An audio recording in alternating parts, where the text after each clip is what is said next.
Yeah, so this is where we store our paint. We got like about 3,000 cans, scaffolding, ladders.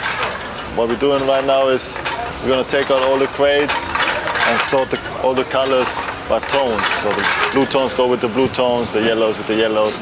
But it's gonna save us a lot of time when we're down at the Hall of Fame and I'm looking for yellow. I know those two crates right there is all yellows, different tones, and I don't have to look like for 10 minutes for one color. Blow it up with caps. Yeah. No, si no lo printearon.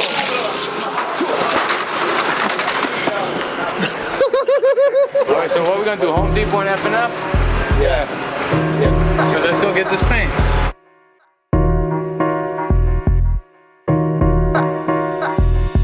Since the early 80s in the Hall of Fame, it's always been competitive because the title alone, it says strictly kings and better.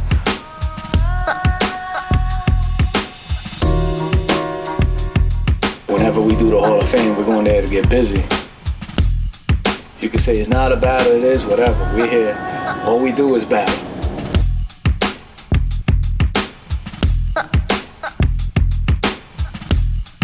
Every year, our goal has always been to outdo our own selves.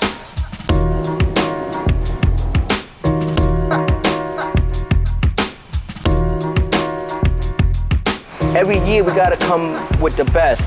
We call ourselves the Mural Kings.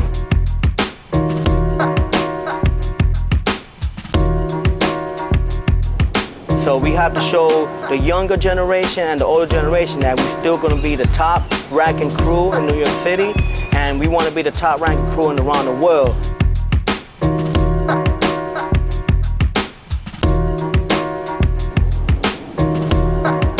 Pero you know, TATS CRU every year is the king.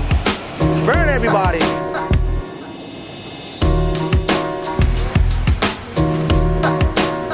TATS CRU.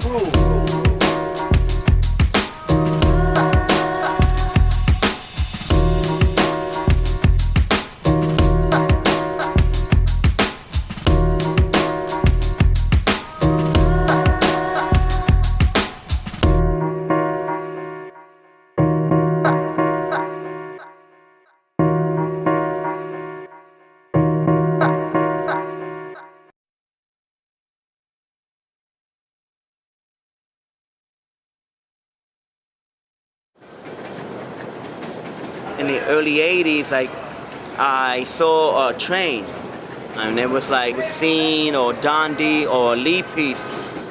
Growing up in New York City, I saw the graffiti on the subway, and I just saw like the doors close on the subway, and there was like this huge cartoon character on the outside of the train.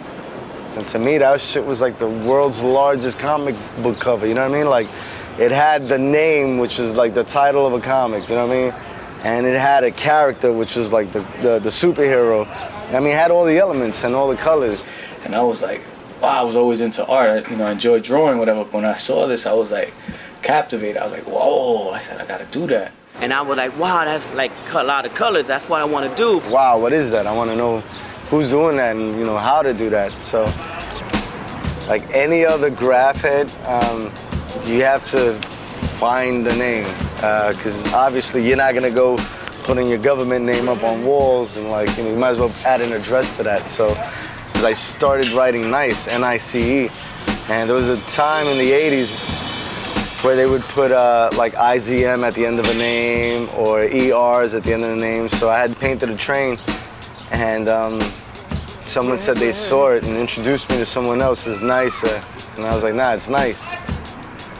You know, for some reason that train just lasted, so people just, it stuck, so. My name is Bio.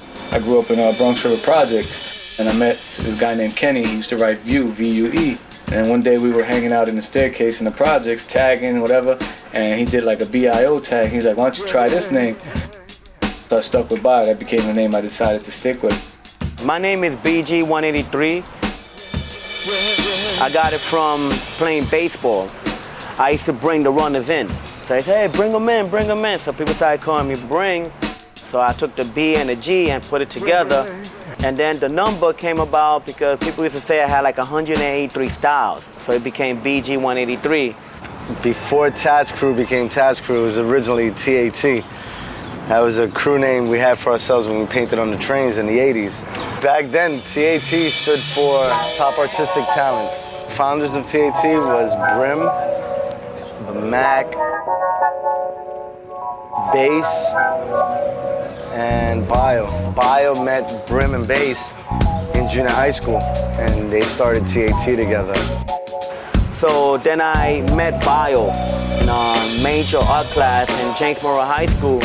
I met Bio and BG in 1980. I was actually younger than them, so I was sort of like that kid that would follow people around and be like, yo, I remember I used to show BG outlines. He used to look at it and be like, good try. And like, you bastard. And like, but it put me on a mission to go back home and, you know, try harder. After I met Bio, you know, we started hitting trains. At our strongest point, was probably like in the mid-80s, there was myself, Raz with the S, BG, Mac, Bio, Rim, Shame 125, Ken, Sam, Raz. And then more people got down after that, you know. I think the total of the crew was like about maybe 25 to 30 members of TAT. You know, it was a pretty big crew back then. The thing is that we always painted together, so, you know, we had a reputation where we always had beef, so, you know, we wasn't scared of it because it was, you know, power in numbers. You know, I guess we were probably one of the most hated crews that was painting on the trains at the time. But we always paid respect to like the old school heads that were doing it before us. It wasn't until later on in the early 90s that we hooked up with Fat Joe. Cook, Coke, Crack, TATS, Terror Errors, the squad. Name Crack, I had it before the drug crack. I had crack when I was in junior high. You know, the teacher would tell me to write something on the board. Every time I got up, the crack of my ass would show. So they would always call me Joey Crack. So that's how I started writing Crack, TS. His crew was TS. It was called the Spanish or Terror Squad. Back then, we just knew him as a graph head. He used to write crack. So we knew him from around the way, and we knew he liked to street bomb. And I knew him from my neighborhood because he grew up there by Trinity, and I grew up here by Hunts Point. I like graffiti. The legend around my block was VIC, Vandals in Control. And we was the offspring. We was TS, which was Gizmo and Cosmo. They both passed away. They invented TS. Original meaning of TS was Terror Squad. Terror Squad was always the name of TS. They both got to an age where they felt like they outgrew it. So they was like, yo, Joe, we gonna make you, you know, the president of TS, and we out, you know what I mean? I'm like, yo, I swear, I'll never forget. I'm like, in junior high school, I'm like, yo, I swear, you give me this crew, I'm gonna take TS to a different level. I never knew it would be a record label, you know what I mean? But that's where it comes from. So, you know, I was killing shit, and this is after the trains. This was on the streets. I was doing throw-ups on the courthouse and just smashing shit. And out of nowhere, I just started seeing Brim. I was like, oh shit, Brim TAT is back. And he's the problem. So he was terrorizing shit. He used to have these fat caps this fucking big. Then we met Fat Joe, and then Brim and Fat Joe, they hit it off really good, and they started hanging out and started bombing. So me and him tore shit up, all 5 boroughs, everywhere, just bombing and loving it and tearing shit up. So we were still painting, but hitting the walls hard, like doing nice, dope productions. I always looked up to them when I was coming up writing graffiti. They always been the best. They would invite me and I would be there, but you know, I was never as good as the crew. They would always, you know, where I make my mistakes, come through and be like, shh, you need the shadow here, Joe. Being always together with them and bombing and doing pieces and stuff we sort of like put the crews together where it was just TAT and TS. They had too many T's, so we ended up just dropping one T and putting TATS. People were like, oh, you guys are Tats. We just became, you know, TATS. They felt like, you know, they were part of TS and I was a part of TAT, and for me it was an honor. The name just stuck, and we've just been calling ourselves Tats ever since. It just so happens TS blew the fuck on up. There wasn't nothing wrong with being TATS at that moment right there. You know, now we were painting in the street. We were asking for permission for walls. So now there were faces to these names. Remember, when we painted in the subways in the 80s, there was no faces to the names. What ended up happening at the end of the 80s, once we stopped painting trains. Me and Bob and I sat down, I told him, look, let's do murals. The more murals we did, the more we wanted to come up with a theme. Let's come up with a theme. These dudes really be like, all right, we're gonna do this wall. We're coming up with a concept. Like, these niggas come up with concepts. One of the walls that we did was like a Godzilla wall. You know, that became like a theme. That was like a black and white, you know, mural that we painted.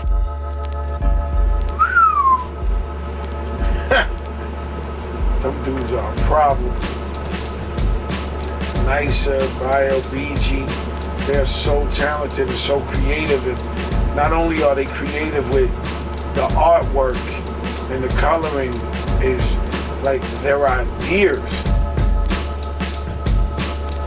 They don't even understand how serious is their ideas, you know, till you really like break it down. They're incredible, there's no way around it. They're really genius, man. Like they deserve a movie like this. TATS CRU, best graffiti crew on the planet Earth.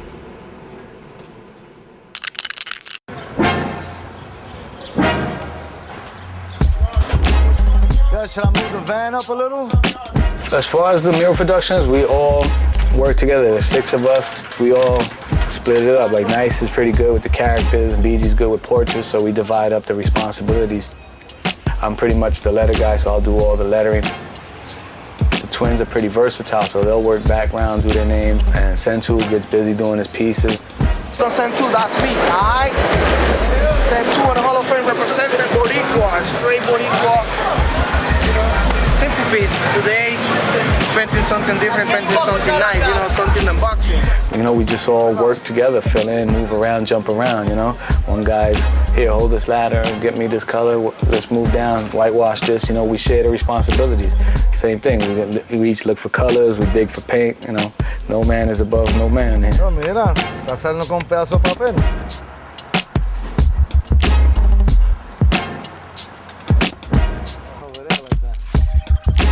Water's getting behind it.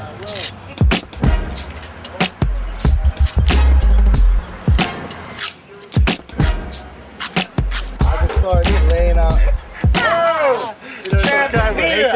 Like a beveled edge. We're like, got a pen? Let me get a pen. Who got a pen? Oh, what's that camera? Give me one. You know what I'm talking about. Make it look like TATS CRU champion, Do it like this. The space right here. Yeah, then we know What color we doing it? space size. It should be like yellow. Start with something muted though. Something we can't spare.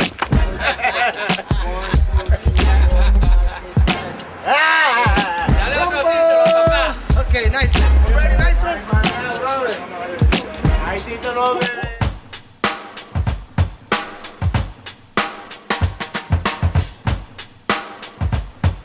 Yo, what's up, man? It's Desi Dez, a.k.a. Spade 429, a.k.a. the Graffiti Gangster. You know how I get down, a.k.a. K-Slay, slap your favorite DJ. Whatever you want to call me, man, I'm here, man. You know what I'm saying? Repping with my homeboys, TAT CRU, TATS CRU. You know what I'm saying? I knew these niggas for like over 20 years. It's all gravy. They still doing it. I still come out and do it. This is what it's all about, man. Where we at right now, we in Spanish Harlem. Graffiti Hall of Fame, 106 in Park, the original 106 in Park. Started right here. We at the official 106 in Park Graffiti Hall of Fame, man. The first Graffiti Hall of Fame in the whole world, yo. This is the essence right here, man. You know, I wasn't the one that started it. It was a guy named Stingray, Ray Rodriguez. He was from the community. So basically what he wanted to do is, you know, he got together with Dez. Oh yeah, I mean, it first started at Park East High School. You know, it was a community organizer named Ray, which we used to call him SR 106. He lived right on this block, right down, you know, on 106th Street. And he seen me doing a piece. We used to live around here. I'm not sure if he's still around or what. And he had access, he was a teacher in a school nearby here, so. But then he seen me another time doing a piece and took my number and called me. And he asked me, could I contact artists? Like, he really wanted us to paint his fucking office. So I had called Part. He got a group of, you know, artists together. He had one of the first programs where they did something inside the school, which was unique. It got so big that we had to expand it, because now we had every top artist in the city trying to come and paint in the office. There wasn't no room, so. Then it elevated to 106 in Lexington. From 106 in Lexington, it elevated to 106 in Park. He wrote a proposal, and he got permission from Junior High School 13 for us to paint the wall. The first wall, it was, I had the Graffiti Hall of Fame, I had the letters. Volcan had did this rock group called Plasmatics. You know, once we took pictures of that and he showed it to the board, he gave us permission to do the whole schoolyard. That was 80 when we first did the wall, but then after we got permission the next year, 81, like everybody was down there. And then it just turned into like a tradition. You know, as a kid growing up and being in graffiti, to go there, like it didn't have a museum. I mean, for us, that was its museum. That's where it belonged. It was in the hood, it was in the grime.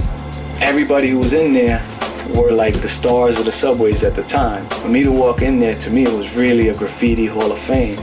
So, you know, I didn't paint there until many years later. Back then, nobody could paint from outside New York City. You know, you really had to hit trains, you really had to have a strong crew. So that's why it was the Graffiti Hall of Fame, only strictly kings and better. For TATS CRU, we've been painting in the Graffiti Hall of Fame now since the mid-'80s. And we've been painting there pretty much on and off since. You know, there were a few years that we didn't paint, and then the Hall of Fame actually went abandoned for a few years. EZO came along and pumped life into it. We were asked to go down and blaze the front wall, which is called the title wall. You know, that was the birth of the Hall of Fame again. And we've been doing it ever since. Well, the Hall of Fame event, well, basically it's an event we do every year. We do it in June. It's a 2-day event. You got people that come down. We do the whole 4 elements of hip hop. The goal is to, how you say it, exhibit artists, you know, old, new, in between, you know what I mean? We're doing this basically for the community and for the kids, you know, and for the school, you know, because the kids, when they come to school, they happy to come here because they see their school on TV. For us, it's one of the biggest honors there is to be able to paint that wall. The Hall of Fame is the Mecca. This is the Hall of Fame that started all the Hall of Fames throughout the entire world in graffiti. As small as this schoolyard may be, this is the one, you know? The fact that this is like the only place in the world that is actually done like this. This side and the TATS CRU side on the outside as well. That makes this the whole jump off of the whole Graffiti Hall of Fame.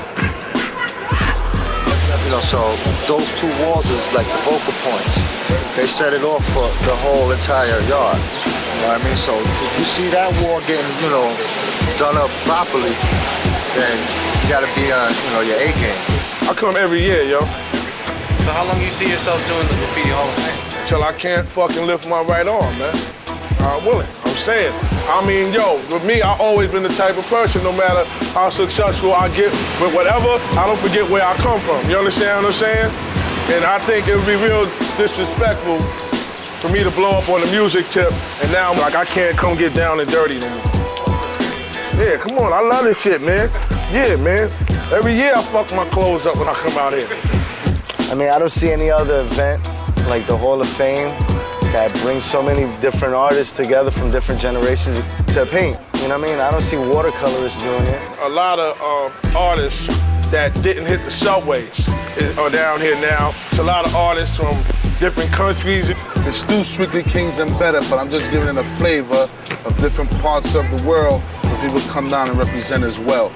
You know what I mean? You got 3 new cats that just joined TATS CRU. You got, you know, How Nazem and Sentu.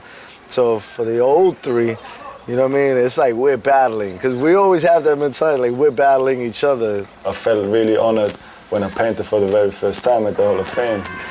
That actually was something really special for me and my brother, because it was, as I remember, one of the first times that a non-New Yorker or a European actually painted in the Hall of Fame.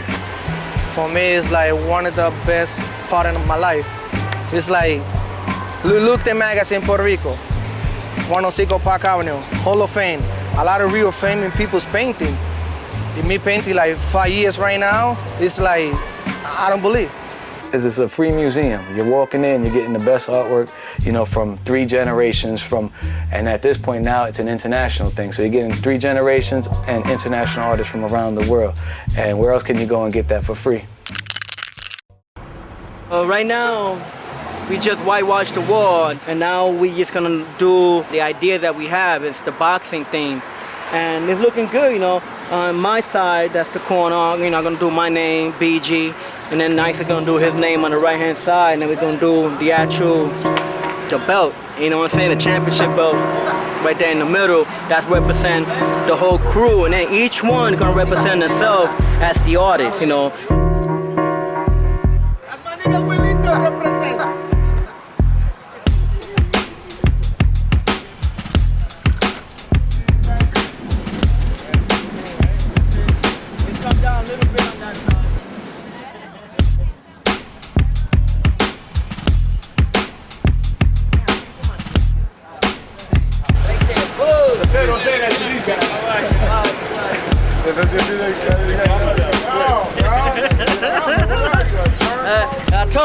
I told him, yo. People don't like TATS CRU. Right? That's a band squad. The people don't like TATS CRU, you know. Should I sketch out this part? Like that area? Now we have to do the smaller oval. Do the smooth oval first. Smaller oval, which is the shape of the globe. And then we know the space of this. Okay. Because it has its beginnings in the streets, the first people that were against us was the Vandal Squad. And they're like, wait a minute, look at these guys, you know, like they're making money off of this, this has got to be illegal. Police always is around, you know. If it's undercover or, you know, like regular police, they always pass by. A lot of times they don't say nothing, but a lot of times they stop us and ask us for permission, you know. You see the cops rolling by, and you know, some of them might say, hey, I like the work, and some might say, they just keep driving by because they know that place there. They see us, they be like, oh, that's TATS CRU, and we're like, yes. And then they're ready, yeah, we know you got permission, you know. And it is true, we always have permission, you know. Like, we don't do any job without permission or personal work without permission, because we know the Vandal Squad is, you know, feeling together, so, you know, like put us in the media. TATS CRU doing illegal graffiti, you know. The Vandal Squad is just a constant battle with them. Their job is to stop us. Our job is to do what we do, you know. Okay. Come out. Tell me what. 7. You want to go 7 or you want to go? Hey.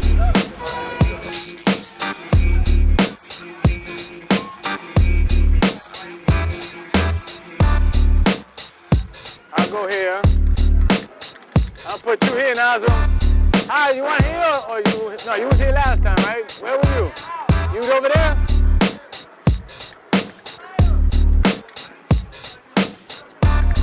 Okay. Yeah, like, there's the space in between the pieces.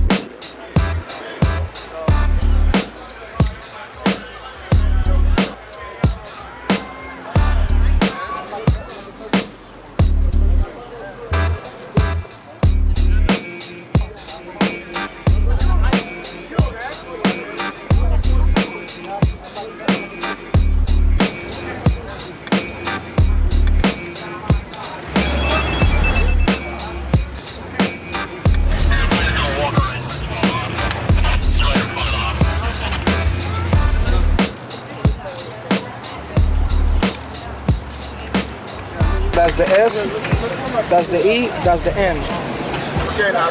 I'm laying out a background, and then later I'm gonna come back with a darker color and do the TATS CRU logo.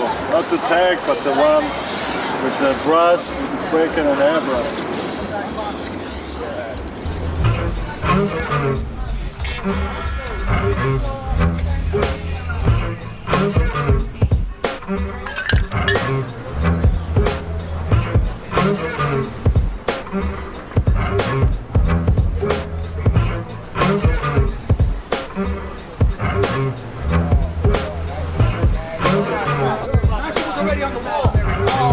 Into the space, and his car's like this, and I just like this, and when I put it in park, the car moved up a little bit, and the edge of my plate is bent out a little bit, so it hit his bumper and took a chip of paint right off. Nicer, and Bio. Them niggas ratted me out. They ratted me out all the time. All the time. Yo, I'm family, nigga. I ain't the enemy, bro. I told the cop that too. He said, yo, gyro. I said, I ain't that shit in the face. What are you doing right now? He said, yeah. He goes, yeah.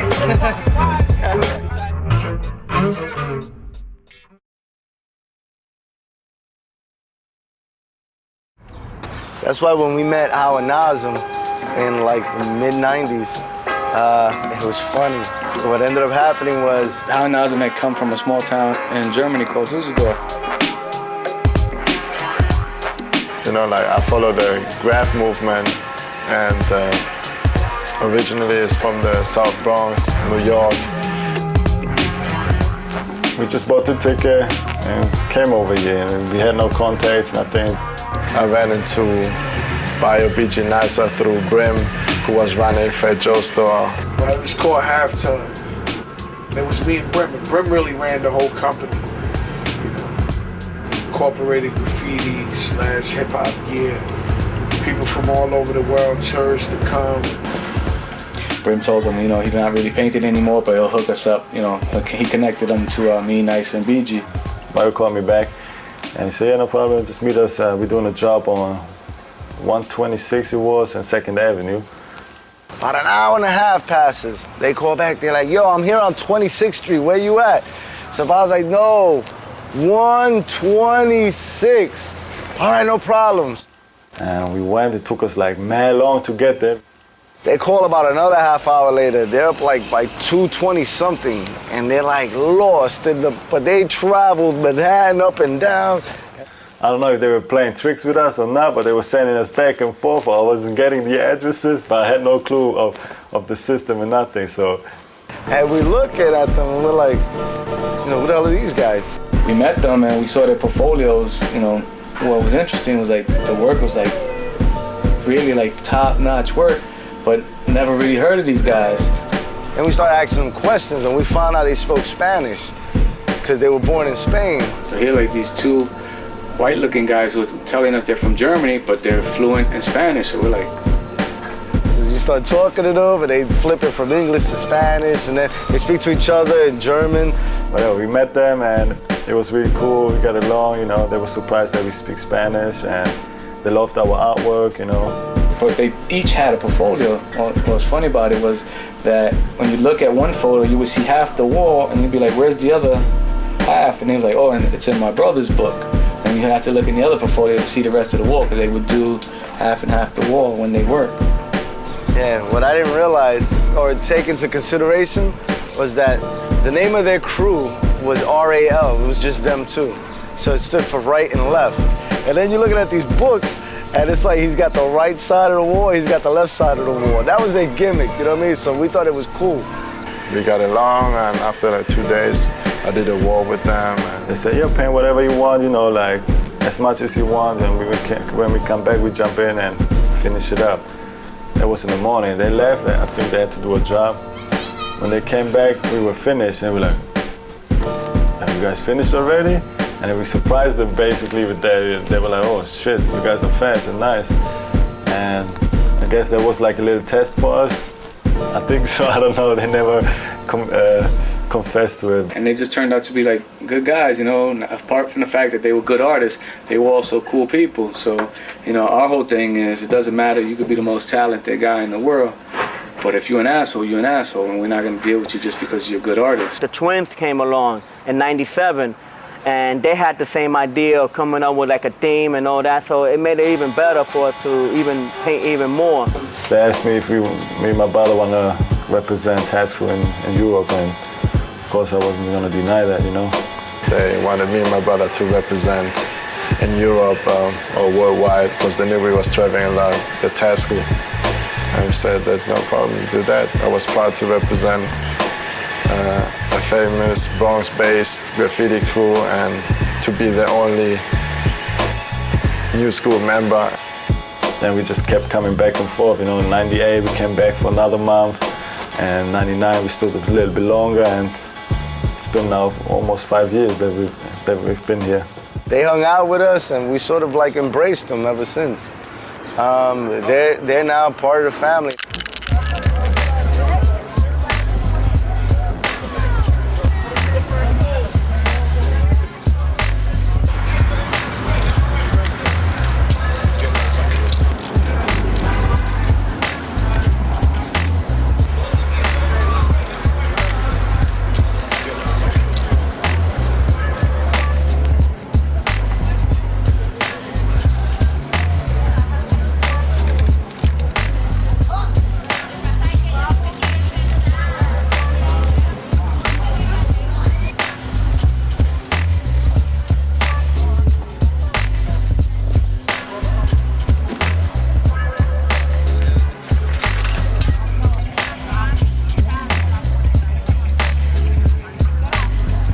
Me, as I paint, I decide what I want to do. Like right here, my concept is I just started dark. As I'm going along, I'm getting lighter. And I don't know if I'm going to go back to dark or switch the color completely. I mean, at this point, you know, whatever. Basically, whatever goes. Working on my piece, you know, working on my heat right now. Putting bright color on the green one. Come on, nice, let me finish.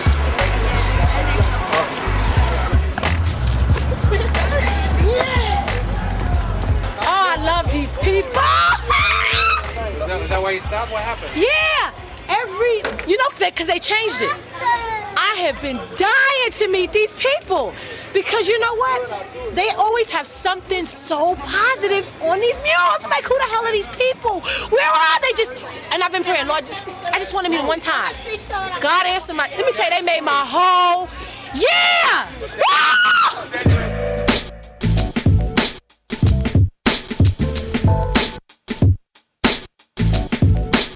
In like 90, 92, these kids from Puerto Rico reached out to us. They had like a little crew over there. And it was this guy, Ski, Rec, Soz, and Sentu. Telling my mother, yo, I like graffiti, let me move out to New York. My mother told me, yo, New York's not like Puerto Rico, it's real difficult. It's like crazy people on the street. We met Sentu, he was actually painting the wall. He came through one day, Sam and Ken brought him through. They were all members of TAT. Sam, Ken introduced me what TATS CRU, Bio Being Nicer. So on their section, they were gonna put Sentu down. So, I mean, he painted, he was painting good, and we sort of vibed with him and connected. And I see this guy painting, I'm like, it's nice, you know, it looks good. I was like, who is this guy? And they're like, oh, he's from Puerto Rico. And Sentu, you know, is a real humble guy, real quiet, soft-spoken. You know, not the Sentu, you know, today, loud, you know. He came to New York and he brought all these pictures, so it was like, fuck it, you know, he's a Boricua, let's put him down, let him paint. So he would paint walls with us every now and then. You know, he sort of like palled around with the crew, you know what I mean? He painting one wall, Bio Being Nicer told me, yo, I like it, you want to working together. So Sentu would work on a part-time basis with us, and he continued to do that until the point where we were able to bring him on full-time. They whitewash, lettering with bio, Milon, a lot of stuff, once the company's coming out, you know. Basically, he put himself down, to be honest. He just came through one day and just hung out, and we never got rid of him. I couldn't get rid of him ever since. But he's family now. I guess there's no getting rid of him now. Peace. Send to TATS CRU. ¿Qué pasa? Boricua hasta la muerte.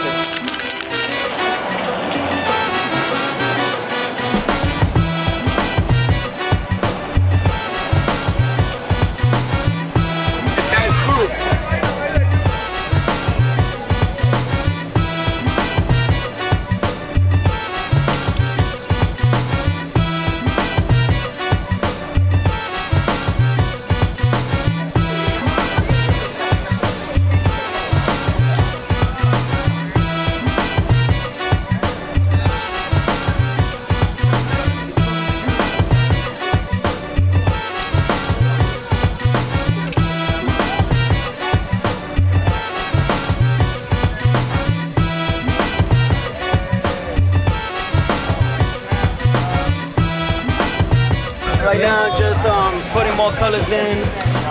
Just it's getting dark. I'm probably gonna just chill for a little bit, lay back, and see, how it's looking.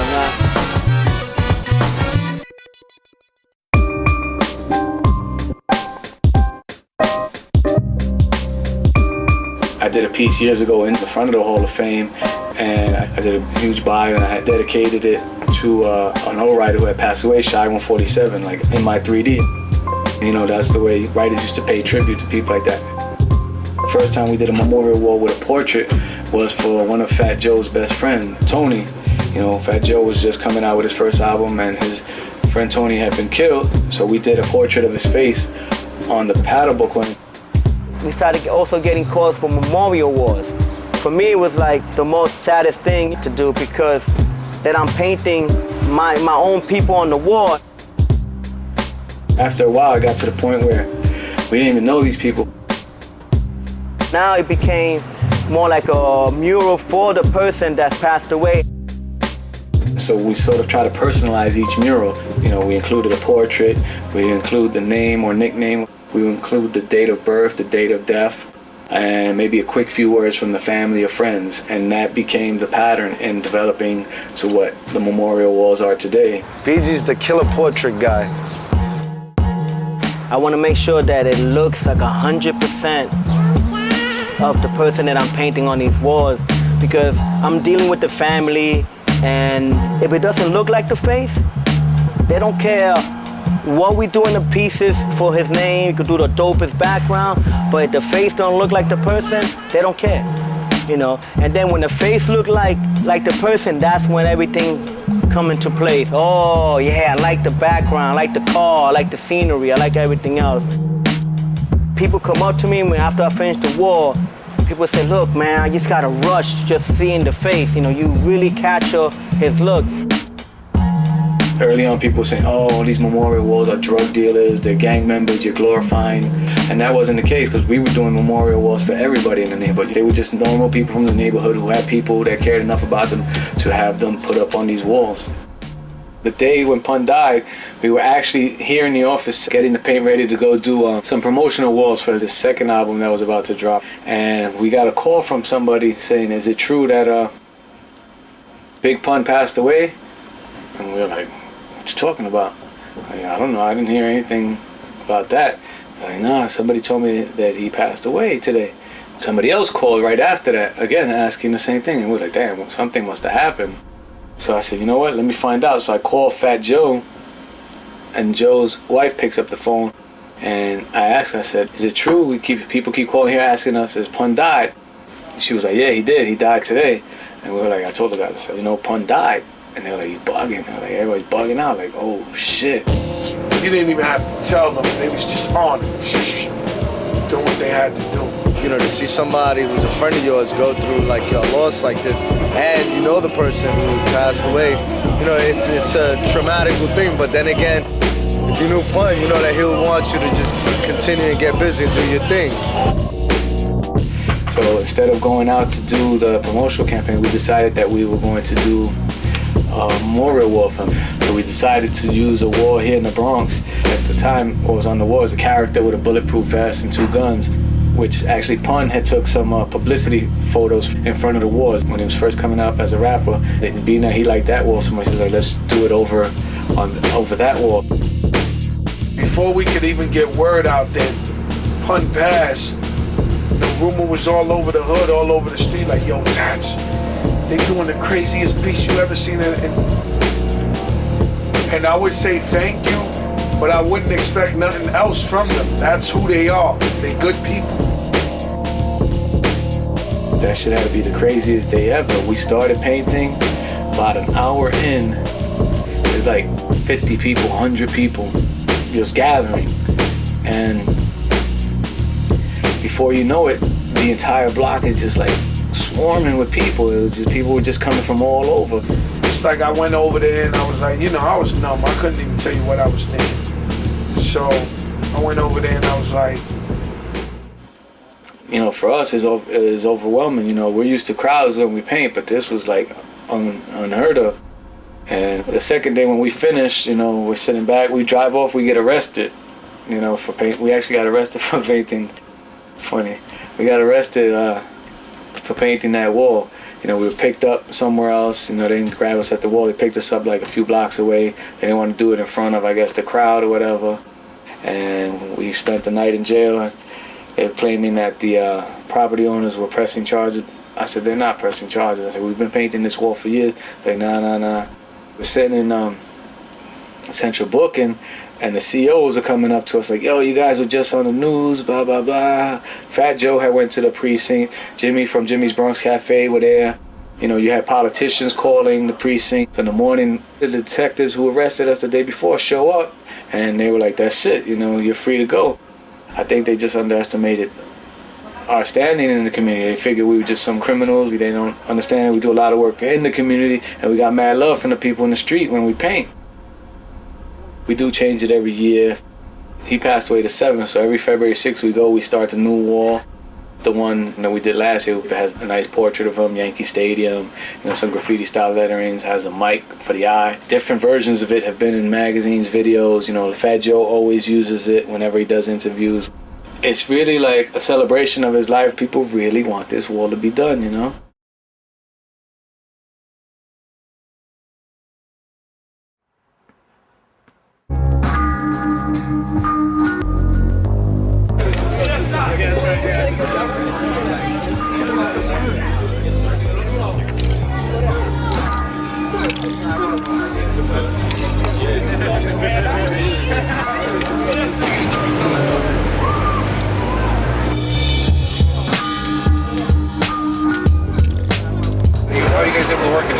In the dark, at that point, I mean, your eyes start adjusting after you're in the dark for a few, it starts to adjust, you know? And then you're pretty much just going by instinct at that point. How far have you gotten today? Well, we did like 40% of the wall, you know, like I had 50%. Tomorrow, I'm gonna finish my piece and I'm gonna work in the middle because the middle is the most important thing, you know?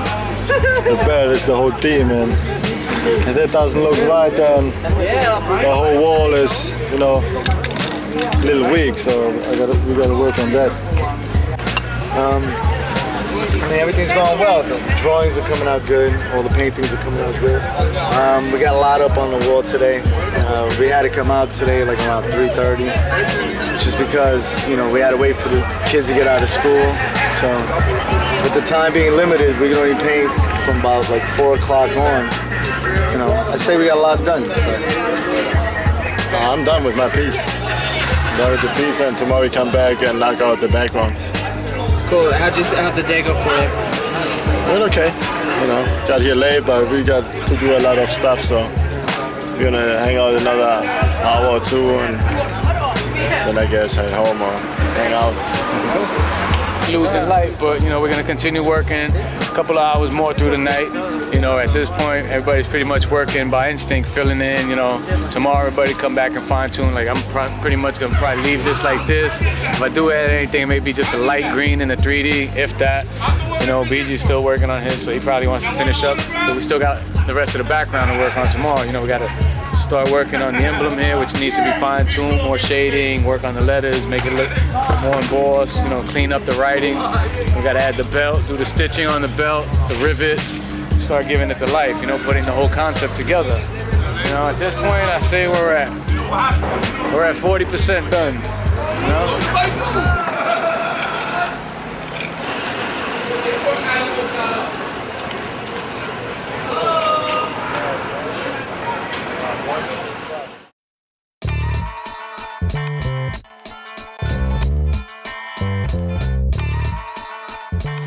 we're the Mural Kings because we have the most jobs out there, the most murals. I remember the day I was telling people that I was gonna leave my job to start painting, murals. They were like, did you ever hear a starving artist? I'm like, yeah, but I wanna eat. It's the only company in the world. Everybody look at me like, what you work? Painting graffiti. Graffiti, that's not a job. Yeah, that's a company. People don't believe me. As far as TATS CRU the company, it started for many reasons. One of the reasons being that it's something that we enjoy doing and that we love. But we were also realizing that a lot of these corporations were using graffiti in their ads or trying to promote products. I mean, we started the first graffiti company. At this point, our whole mission was to try to get into doors that otherwise would be closed to us. We became that link for these corporations to the street or to the market that they're trying to reach. We had the New York Times, we had the Daily News doing an interview on us, like why a big corporation is hiring 3 Latino from the Bronx to do work for them. We do work for corporations. We've done Reebok, we've done Coca-Cola, Seagram's. We've done stuff for M&M, Snapple. Right now, we're in the middle of a project with McDonald's. We did a job for Jennifer Lopez, and when we mentioned that, then everybody was, oh yeah, that's great. The bigger I've gotten as an artist, or putting out artists like Pun, there's funds to market and promote the album. So I stepped to TAT, Bio and Nice and them, and I was like, yo, I want y'all to take the album cover and put them up on all the walls. It's hood, it's representing real hip-hop, incorporating graffiti. My mentality is it's still bombing. I'm spray painting still. The only difference is that I'm doing one day this company, and next day that company, the other day that. But it's a hot feeling. Every time we do the wall over, say we do it for Jose or Loyalty, or we just did it right now for the True Story album. We already paid our money for the Fat Joe Things of That Nature album. We paint every day, basically, and with high quality. When there's people looking for jobs or they want to hire graffiti artists, usually our name pops up the first. I'm making lots of dough. I never forget them and their contributions and how they helped me get to where I'm at. You know what I'm saying? So I always got to find a way to break them off. Sometimes y'all niggas be getting gassed, so I had to put y'all in y'all place, let y'all know crack is here. Cause them dudes, boy, they get money now, so they be, this ain't no money. I'm like, are you fucking crazy, nigga? What's up, man?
Just adding more flavors to the 3D.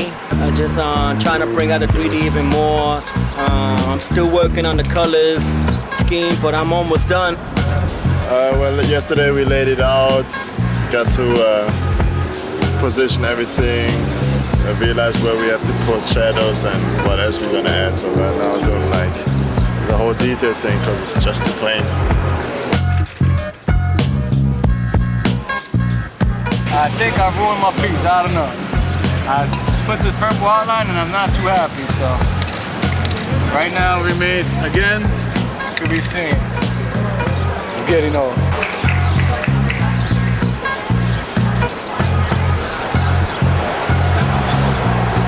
The whole wall is gonna take like the whole day, but I'm gonna be done like in an hour.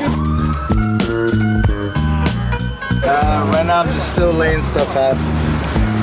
Got late last night, was tired, so just more. I want to get some rest and anything else, so like called it a night early.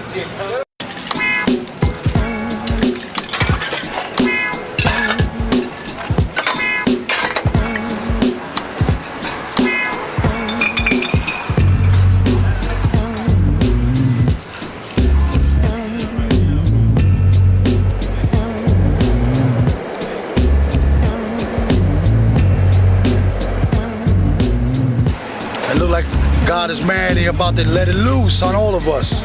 So since I want my seeds, Pop got it.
Keep painting till you can't paint no more. That's the plan. Is the paint gonna be okay? Yeah, we did fine. Won't be the first time.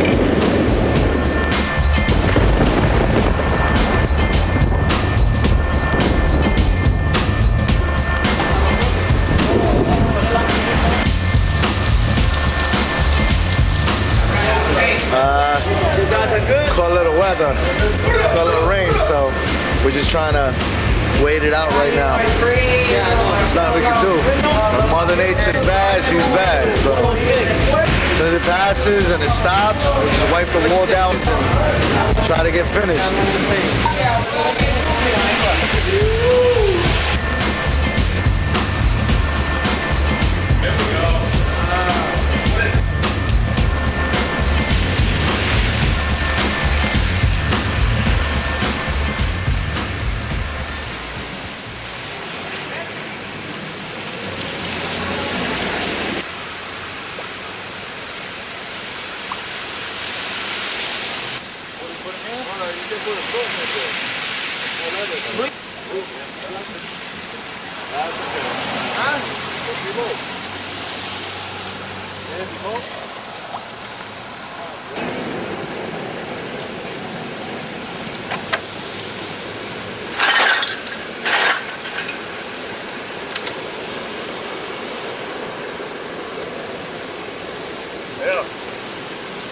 What here?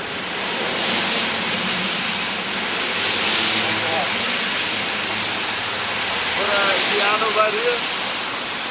Okay. I put them over here. Huh?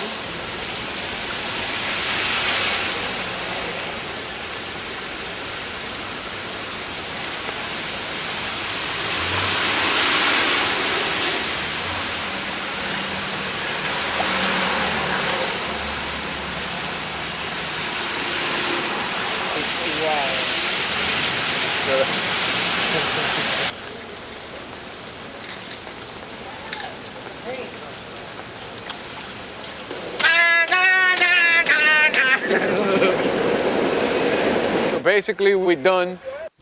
TATS CRU. This is how we do it. This is how we get down.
Right now, it's like, I don't really, when I come, I like to do simple letters, readable now, because, you know, this shit is getting a lot of attention, and actually more attention than I think we got when we was doing it. So I want a motherfucker to be able to read that shit say K-Slate, or if it says death, like, you understand, opposed to on the subway.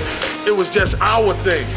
It was like, look, I'm doing this, nigga, if you rock and you know what it say, everybody else, fuck y'all. This is our own little thing. Now, it's a worldwide thing, you know? Yeah, get the pigs, yeah. You see, I think the biggest thing about graffiti is how the fucking cops crack down. Like they got it mastered, you know, infiltrated. You know, they know when you hear some shit. You hear some shit, just be ready for them to come get you. Like, you know, and you know, it's a serious thing. The Vandal Squad who thinks that through us, because we're successful, we inspire the youth or other people to keep doing what we're doing, and what they're doing, they just do it illegally, and we're doing it legal. Look, we got a fucking permit. So, nigga, we can go home and come back 3 days later. You understand what I'm saying? Ain't no police coming to do shit to us. We're comfortable. We could go buy a black if you run out. You could go, it's no pressure on you.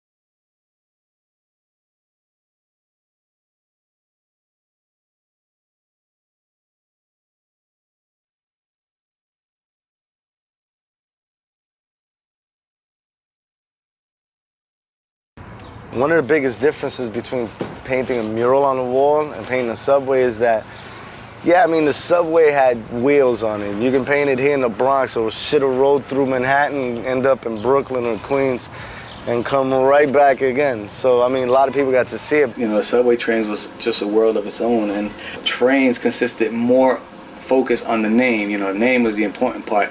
Everything, characters and background, was like secondary, and you may just do your whole name covering the whole car with no background at all, just letters. And you know, that's not the case nowadays when we do walls. The feeling of doing graffiti on a train is like, it's a rush, because you know, you got to be watching your back. You know, you got to be watching other graffiti artists or the police, and it's way different from actually painting a mural. Fucking subways, you had to look out for the cops. You had to look out for niggas you had beef with. You had to look out for the fucking third rail amongst everything. You understand? It was like a lot of pressure on you. Time is the essence. You gotta paint quick, you gotta be out of there and go to the next thing, you know. You can't just stand there, back up and see what you're doing. Even you catch like a drip or two, you know, you try to fix it up as quick as you can and go to the next train. The average person that's painting now wouldn't dare going in the 5 or the 2 tunnel, right under here, like in Harlem. You had to go in the tunnel, walk on the tracks and paint. For 2 reasons. Not only the police, if I would have caught you in there, I was taking your paint, your sneakers, your jacket. Come on, y'all niggas know I was like a foul dude. And it was about 80 other motherfuckers like me, case 2. They got one arm. You know, that was the way it was in the 80s. It was really a dog-eat-dog, like, you know, type of, you know, thing. My crew, I was always the best thief. Like, I could steal the most paint, you know. Like, I used to master the art. I have a drawer, I would guess, a cabinet, where I have all the paint.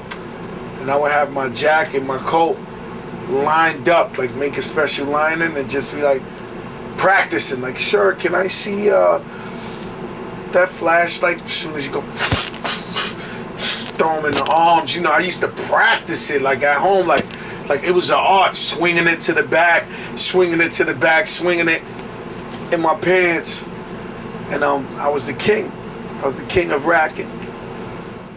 You know, that's what goes on in graffiti, because it is, you know, when all the cameras go away and, you know, the shit is real. The only ones out here is you in the streets.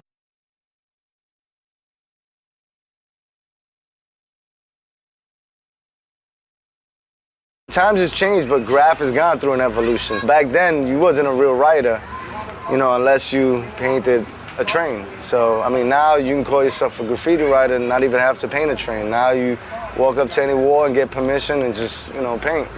Back then it was more competitive, yo, because, see, when the subways was active, you came down here like, yo, I'm not gonna have this motherfucker talking about he burnt me. You understand? Because that's the whole thing. A nigga come down, give you a pound, smoke with you, smile with you, but he's saying in his head, yeah, I'm gonna burn this nigga and pop shit about it.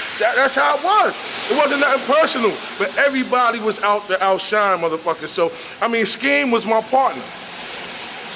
But I was trying to burn him every go. If people have come and gone in that yard, like, if you look at the yard, there's just so many people that paint. I mean, originally it was just, you know what, it was a New York thing and they were only New York writers. A lot of artists that didn't hit the subways, you know what I'm saying, are down here now. It's a lot of artists from different countries and shit. Like, I'll be coming down there like, who the fuck is that? You understand? And they be like, that's this and that. He's big over there or whatever. I'm like, all right, cool, whatever, you know. Like, back in my days, we only had Lady Pink and Lady Heart. There's some fucking girl down there now that's doing whatever she's doing, but she know what she's doing. Like, I've seen about 2 or 3 fucking girls. It's like, it's you know, the whole environment is different. We've been doing the girl wall since last year. They let us have a spot just for the girls. The year before that, I came and dropped a little character on the stairs, and they were cool with that, so they gave us the wall the next year. In Europe, it's different. You know, old school, new school really work close with each other, and that's why there's such a big boom. And there's an art form that speaks to, you know, kids throughout the world. That's how somehow the whole movement got even bigger. Spread it out to Australia a lot, and Asia, and Africa, and this is an entire worldwide movement.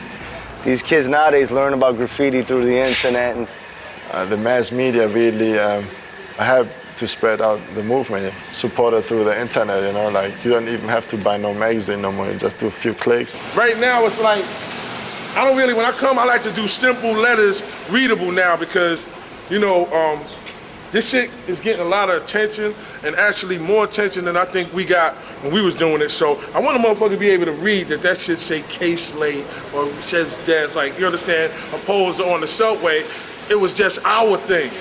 It was like, look, I'm doing this, nigga, if you rock and you know what it say, everybody else, fuck y'all. This is our own little thing. Now, it's a worldwide thing, you know?